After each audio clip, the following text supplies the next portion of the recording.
Welcome to a new video, but before we get into the video, I would like to take a moment to thank my channel members whose names are appearing on screen now. If you wish to become a channel member and support channel, you can do so by clicking the link in the description. The first tier will get your name on screen at the beginning of reaction videos. The second tier will get your name plus a bi-weekly members only live streams, and the third tier will get you the aforementioned and a members only video on the weeks where there is no live stream. Usually these members only videos are live update, get ready with me style videos. You don't have to become a channel member. You can also support the channel by sending a super thanks or simply by liking, commenting and subscribing. All of your support is appreciated, and now let's get into the video. Hey guys, what's up and welcome back to the channel. My name is Leona. I'm also known as Chikara Transformations. I have a cat hair on my face. I'm an online health and fitness coach, and I'm also a bodybuilder. Oh, hold on. I can't really flex with this, huh? I don't know why. I don't know what it is. There we go. But I am a bodybuilder, and I am no longer in prep. I decided to drop out of my last prep because I just didn't want to do the show, basically. There's a whole video on that. However, that doesn't mean that I stopped bodybuilding. It just means that I'm no longer in the preparation. So now the goal is to basically get my body back to a healthy state, eat more food, keep training hard, build a big fat ass. Hey Rose. And try again next year, potentially. So I've vlogged all of that. If you're interested to see how I train, full days of eating, snippets of my life, the animals that I have, then be sure to check that out. I also run an 8-week transformation program which I call the FullBodiedBekah, where the best transformations can win prize money, which will be voted through my Instagram. I don't pick the winners, my Instagram chooses. And if you're interested in that, then send me an email. The email will be in the description down below. If you're wondering why the setup is like this, it's because I'm waiting for an engineer to come, hopefully at some point, to fix the cable. And yeah, so we can resume a normal routine. But I figured, you know, we adapt, we overcome. This is life, shit happens. So what I'm going to try and do is basically, I'm going to start reacting to some TikToks. We're going to get a screen record going on the phone, which I'll insert here, and yeah, we'll just do some TikTok reactions and go from there. I have myself a decaf coffee here with some whipped cream because off season, you know what I mean. Coffee and whipped cream is nice, isn't it? So let's look at some FullBodiedBekah. I've heard about Bekah on the farms, which are back, by the way. Good to see you girls again. I've missed you. I have missed you, I have to say. I didn't know what to do with my life then for a few weeks there, but glad to see the farms is back up and running. I know it's a controversial place, but I like the gossip of it all, I'm not gonna lie. I tried to get into Reddit. I do read some Reddit pages, but it's not the same. It's not the same as the farms. But regardless, let's get into some TikToks, shall we? Hello fat people, what's something that you do that you're pretty sure really pisses off thin people? Oh, I actually don't hate myself, and I guess that's an issue for them. Hello. I don't know. I don't know why. It's always so funny with fat acceptance people, how they're so hung up on like thin people. You can tell that they're jealous, right? A lot of it is just like they wish they were. I know she says that she doesn't hate herself, which she probably doesn't. I don't think she should hate herself. There's, you know, just because you're a bigger person, I don't think you should hate yourself. I think you should just want better for yourself, because when she's when you look at her body and you see the stretch marks, and I'm not saying there's anything wrong with stretch marks, I have stretch marks too, they're quite normal on the human body.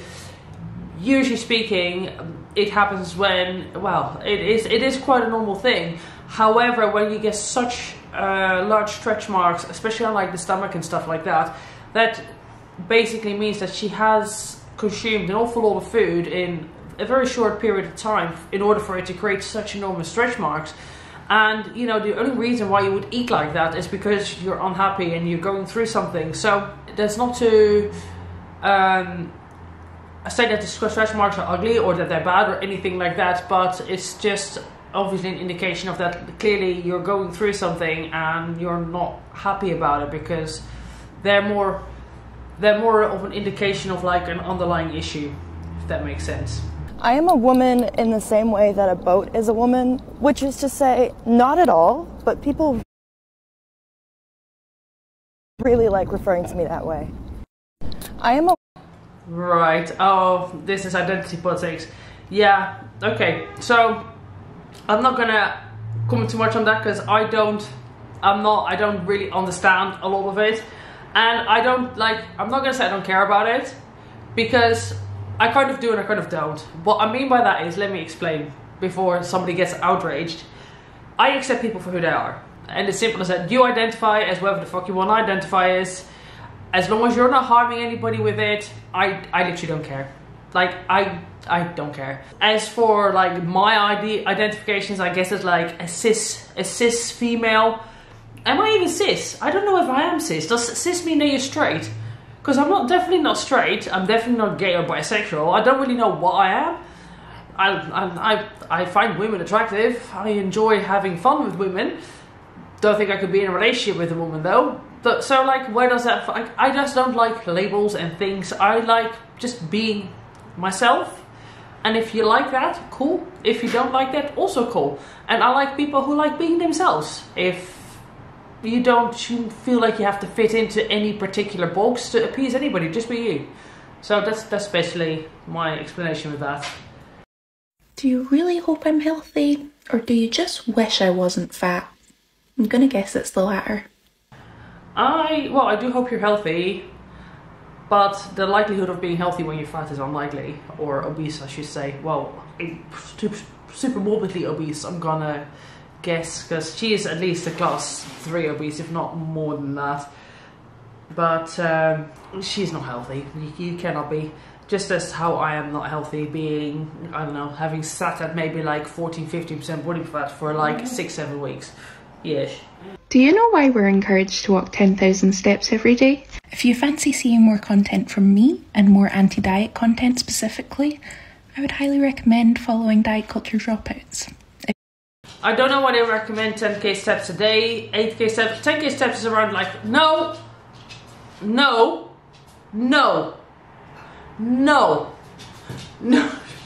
be a naughty girl. My other dog wants to play with my cat, but my cat was sterilized last week, so they can't play together, but normally they love playing with each other because they're the best of friends. You can't play with her right now, Daisy. No, you can't come. Mummy's not big enough for the both. Mummy's not big enough for the both of you. Be nice. Put your ugly face away. Put the ugly face away. Jealous. So I actually don't know where this 8 or 10k steps come from personally, but it is around 5 kilometers, which is like an hour's worth of exercise. So I'm guessing that's where it comes from. They're encouraging you to do 10k steps, which is around 8 to 10k steps, which is around 5 kilometers. Which is around an hour's worth of exercise in your whole day. To move your butt for about an hour a day is kind of like the bare minimum for just general heart health, for cardiovascular health. They recommend 30 minutes, but 30 minutes is not very much. I think like if you only do 30 minutes of exercise a day, or like moving your body a day, it's kind of concerning. You should move around a lot more, and you can easily, and it's quite easy to attain the steps. Like a lot of people struggle with it, which I guess if you do a desk job, you're really like bogged down, or you're like studying, like it's hard. For me it's easy to say because obviously I have dogs. I'm a person that walks my dogs. I don't believe in I live in an apartment anyway, but I don't throw my dogs outside or just do small walks. Like my dogs get, especially Daisy, she gets a lot of exercise. Rosie not so much because she's got hip problems. I average between 12 to 20k steps a day, depending on whether I have a cardio day myself, which I know is a lot, and like I don't think that everybody should necessarily do that much, but you should try and exercise, you know, you should move more than half an hour a day. And you can, if I'm trying to get my steps in, if it's something that I'm making a conscious effort for, that's where I was going to go with that.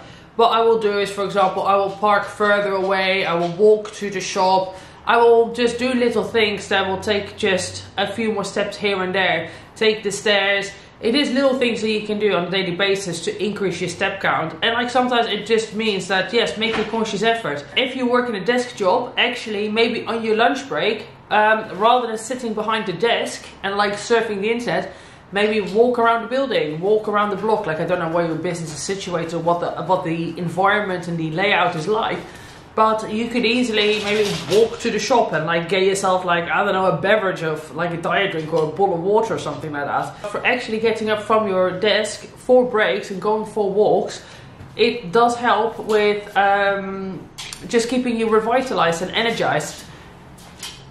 Do you mind, Daisy? Literally, we just come for a walk. We've just been for a walk, Daisy. Nay. Nay. So, you know, especially, it is actually a beneficial thing to do when you are desk-based, to maybe get up every couple of hours and do take yourself for a 10-15 minute walk if you're allowed. Like, it all depends, obviously, like how busy you are and what you have, but it will keep you, it will revitalize you, and it will make you more productive for the remainder of the day. Stop it. Stop it. Nay. Nay. Right, let's get back to Bekah.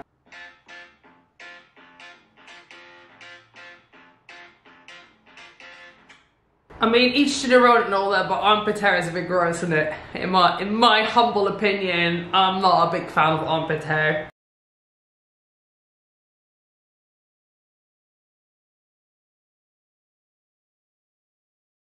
You're a cunt! I think they're cut out, maybe not where she intended it to cut out. Just gonna say that, because that's not a very political correct word, that last word used there, which I shall not repeat. But yeah, there's nothing empowering about this. Get over yourself and give your body the respect it deserves. I somewhat agree to a degree. I think you do respect your body more by taking care of it and keeping it nourished and training it, like by keeping it nourished properly, fueling it properly. That doesn't mean you have to be super strict with the diet. It doesn't mean that you have to, like, you know, even count calories. It just, I mean, you do need to count calories if you're trying to lose weight. It just means that what you do is you eat whole foods and indulge a little bit here and there in moderation. As for the armpit hair, yeah, I just think that's gross, to be honest. Basically, like, I'm not a big fan of armpit hair. On guys, I can kind of stand it. Love chest hair on a man, though. Yeah, I fucking love some chest hair on a man. Armpit hair, if it's trimmed, it's fine. If it's like proper bushy, nah, not a fan of that either. She looks pretty in this picture, not gonna lie. It's a nice picture of her. Just like internalized fat phobia as society's constant pressure to lose weight has been getting to me. But I know that I'm not defined by the way I look and that it isn't worth risking my mental health.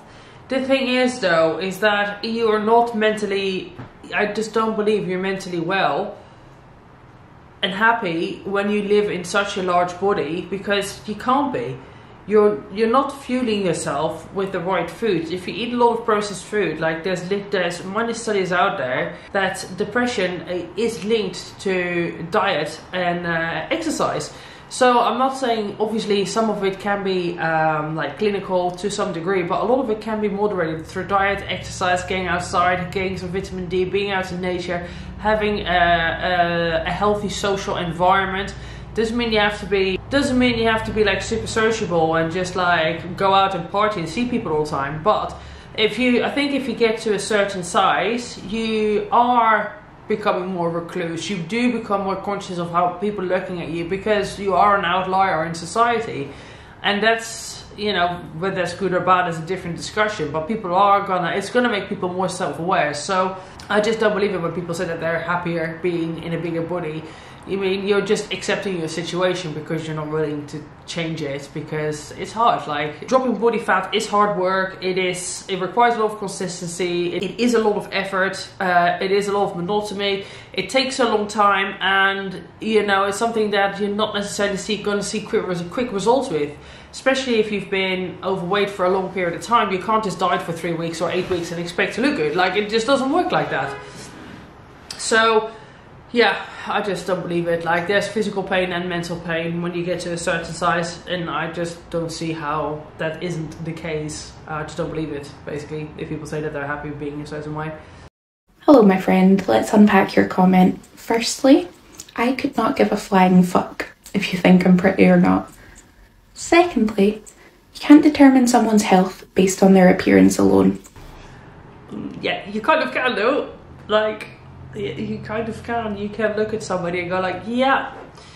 When you are carrying 3 or 4 additional people on your body, it's under a lot of stress and pressure, and it's not healthy. I can look at Eugenia Cooney and basically determine that she is unhealthy. Equally, I can look at certain female bodybuilders and determine that probably they're quite unhealthy. You can look at somebody's body and say, look, that you can tell that it is unhealthy, for sure. Let's unpack your comment. Firstly, I could not give a flying fuck if you think I'm pretty or not. Secondly, you can't determine someone's health based on their appearance alone. Thirdly, health isn't just physical, it's mental too. People's mental health matters. Well, your mental health definitely can't be great if you're super morbidly obese. Hold on, I need to change my batteries here, of course. I apologise if there is a slight change in setup, because basically I had to change my batteries and they had to get the dog off me because she was getting a bit too hot then. Thirdly, health isn't just physical, it's mental too. People's mental health matters. And I agree. I don't think anybody would get super morbidly obese by choice, just the same as like anorexics. There are people who are not anorexics by choice. It's a mental issue. When you overindulge in foods and you use it as a coping mechanism, there's something going on mentally, right? So therefore, you're not mentally healthy. Same as people that are starving themselves or that are binging and purging. It's obvious to me that people that look a certain way, there is underlying mental health issues, because why would you choose to do that to your body? You know, like, why would you put yourself into a position where you're just in pain physically and mentally all the time? Finally, and probably most importantly, you can't expect everyone to reach a certain level of health. Not only is that incredibly unrealistic, it's also incredibly ableist. Oh, and I almost forgot, since you gave me some unsolicited advice, my advice to you would be to mind your own business. I guess, okay, come on then. We've gone from one dog to the other. They're both very needy today by the looks of things. Hey, so is it ableist? I suppose to a degree. And like, interestingly enough, I did a reaction the other day to Tammy Lemon. She was talking about having having been overweight her whole life and like going out to eat when she would not go out to eat, but buying food when she was younger. And a subscriber of mine actually messaged me and explained her situation with obesity, and that everybody in her family is obese. Generationally speaking, there's been obesity, poor diet habits, and I do believe that for some people it is harder, for sure. I don't think it's impossible. Obviously, if your grandparents, if they're all overweight or obese, or at least if the grandparents were obese and then your parents are obese, and you come from a home where nobody knows how to cook, they don't cook properly, they rely on fast food, they rely on never cooking whole foods, then I can see how for some people it is far more of an uphill battle, and especially when the obesity starts from a younger age. You're more likely to have health problems from a younger age too. So if you then get things like diabetes, PCOS, if you're a woman, things like that, things like that, then yes, it is going to be harder for some people than other people. And like, I'm not going to say it's impossible, because I don't think really anything is. I'm not going to say that nothing is impossible. Some things are impossible. You do have to be somewhat realistic with your goals. But if your goal is to go from an unhealthy range of BMI to a healthier range of BMI, unless you want to become like a bodybuilder, but I mean just like as a normal person that doesn't do any resistance training, then yeah, that's not unrealistic. It just means some people have to work harder for it than others. It's easier said than done, but it is so important to set boundaries. Here's an example. I love you, and I know that you don't mean to hurt me, but when you say X, it makes me feel Y. It's easier. I think this is good advice for any situation, not for just being fat phobic. I'm a firm believer in clear communication. I think you should say what you mean. be diplomatic about it within reason. Obviously, you don't want to just go around and like offending people for no reason. But sometimes people do get offended when they hear the truth. Sometimes people don't wanna, they will take it, well, people get offended easily by things anyway. But it's important to just be honest and be like, look, I don't like the way you do this, or look, do you mind not doing this? I have recently started seeing somebody, and we have very good communication, and it's nice, and it's kind of like, some days I'm somebody that, I'm a very inwards person, so I sometimes don't feel like talking, sometimes I do feel like I need space, and then it's kind of just a case of, look, I'm just in this mood right now, I'll message you later when I feel a bit better, and it's like, okay, cool, that's fine. And if it's like, look, I'm busy all day, we can't talk, then that's fine too. Like, I think communication in any sort of relationship is important. But you should also obviously be willing to like listen to it. And like, not a lot of people are willing to send out their critique and criticism, but not a lot of people can take it. Well, I am concerned for her health though. Like, I actually genuinely find it kind of sad to see a woman that is so young clearly having a body that I just don't believe is comfortable. Like, I don't believe that she can easily put on her fucking shoes, for example, or do many things, or go for like a 5 kilometer walk without getting exhausted. And I know this is assumptions, and I know that maybe is fatphobia, but I do coach a lot of people that are overweight, perhaps not quite her size, because when you get to a certain size, I do believe you need more specialist in-person training as opposed to remote training. This is why I don't take on people that have certain medical conditions or like certain health problems or injuries and stuff like that, because the reality is that you are better off training with somebody in person that specializes in that, or that.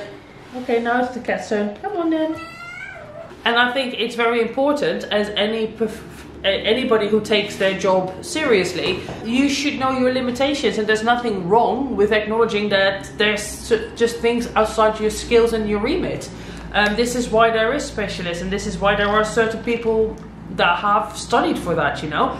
It's one thing to ascribe a whole foods diet. It's a completely different thing to actually work out nutrition plans for people who have very serious health concerns. Like, I don't do that, and I would never assume to do so, because I just know that that is not my place. You know, I'm not qualified to do that. I am, like, whether people can argue like whether or not I'm qualified to even prescribe diet programs, but I think suggesting people to eat whole foods and eat to certain portion sizes and actually eating more food than they normally would do on any diet, I don't think that that's necessarily a bad thing. I don't cut out food groups, it's all whole foods. People have a pretty large range of foods that they can choose from. If people want to add foods in, we can work that into their diet plan. There is an option for like a snack as well. So, you know, like, I think giving people just like generic diet advice and not trying to cure health problems, I don't think there's anything wrong with that. And I think actually majority of online coaches do this. It's kind of nutrition is part of just health coaching, you know. Pretty much every single person that is in the fitness industry that does the health coaching also does the diets on the side, because it's just part and parcel of it. Some people are more extreme than others. Everybody has their own methods. For me, it is that I just give people whole foods, and I don't cut out food groups, and I give a fairly equal macro split. And then from there on in during check-ins, we can make changes. Some people get more carbs, some people get more food, some people cut the carbs out a little bit. It just depends on the individual. Hi, I'm Bekah. I love coffee, swimming and exploring Scotland. I have 2 dogs and that bring me joy. I always have music or a podcast on when I work. I moved a lot as a kid, and I think that's why I don't feel like I don't belong. Yeah, I can relate to that. So obviously, like, I've moved around a lot in my life. I mean, this is the 4th country that I've lived in, and this is the 4th time I've moved being in this country. So that's just an indicator, and I've been here for, I've been here for 1.5 years, just over 1.5 years. So that's an indication of like how much I have moved in my life. I've moved 4 times in one country in 1.5 years. Maybe I'll skip a few meals. The horrible comments have been getting to me lately. Please don't do that, we'll be hungry.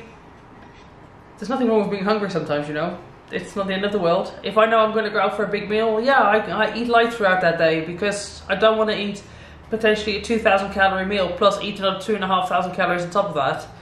But each to their own, I guess. But I don't think there's anything wrong with having light meals or being a bit hungry sometimes. It happens. You won't die. Being in a consistent state of hunger for very long periods of time will cause death. But trust me, being hungry for a couple of hours, you survive. I can promise you, you will survive. My smaller friend is bloated and has to announce it. My mother-in-law needs shapewear so her bits fit. But why are you offended by somebody else feeling bloated? Like, why can't I, as a smaller, for example, why should I not tell my bigger friend that I feel bloated if I feel bloated? Being bloated is really fucking uncomfortable. I don't know if you've ever been bloated, but it fucking sucks having gas. And feeling like you're just like 10 times the size. Like if there's somebody else there bigger than you, it's like, well, that's their problem, right? My problem right now is that I have gas in my body that's stuck and it hurts and it's uncomfortable. I can talk about that if I feel uncomfortable. Why can I only listen to your troubles but you can't listen to my troubles? My mother-in-law needs shapewear so her bits fit, right? Yeah, okay, well let her have the shapewear. Why is that a problem to you? That's her problem, not yours. This meant jokes that they forget to eat until it's the middle of the night. Who forgets to eat until it's the middle of the night? I never forget to eat. I fucking love food. And I know their worst fear is to look like me. And that fact makes me want to kill someone. It's a bit extreme, isn't it? I don't know about... It's a bit of an extreme action to want to take. Is she singing this? Because I don't know who's singing this, but they've got quite a nice voice. I usually don't hate you, but today I'm enraged. Why though? Why would you get so offended by somebody else's weight? Like that's like, I don't like. This is what I don't understand. It's like you're portraying this image of being so happy and so accepting of yourself and you love yourself and everything's so fantastic, yet you get bothered by somebody else talking about bloated and somebody else talking about their weight. Like, if you're happy with yourself, what do you care? Like, what do you care if somebody else is like talking about their weight or doing a diet? If you're happy with who you are, then that doesn't matter, does it? Right, let's do one more. Thunder, but normal.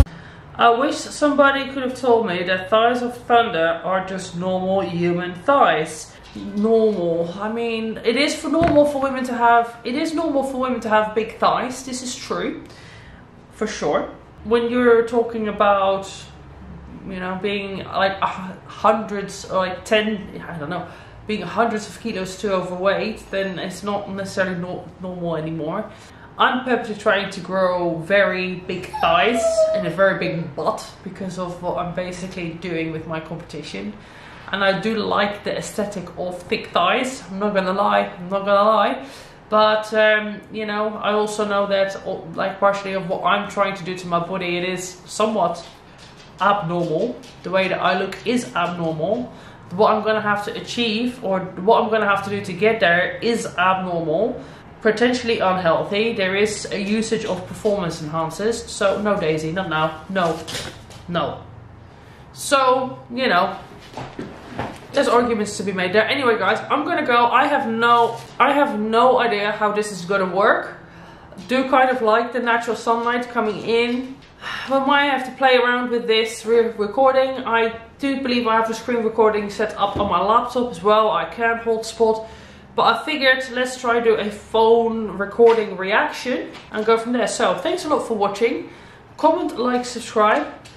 Dislike the video if you disliked it. Let me know down below why. I too have a TikTok. I don't often promote my TikTok because I don't actually upload an awful lot onto my TikTok because it's just not... I need to get into it a bit more basically. But if you want to see... Wow, this is a lot of views. For example, my show day stuff. If you want to see that, then go and check it out. Basically, a lot of it is posing. I'll try and incorporate a bit more lifting videos, but it was a lot of posing because I was prepping. But I'll start incorporating a bit more training footage when I feel like it. I just kind of get a bit with social media. I try to minimize my online usage. Anyway, besides that point, I'm gonna go now. Insert a Scottish flag emoji in honor of our FullBodiedBekah. Comment, like, subscribe, dislike the video if you disliked it. I think I've said that already. Anyway, I'm gonna go. Thanks a lot for watching, and I'll see you in the next video. Bye.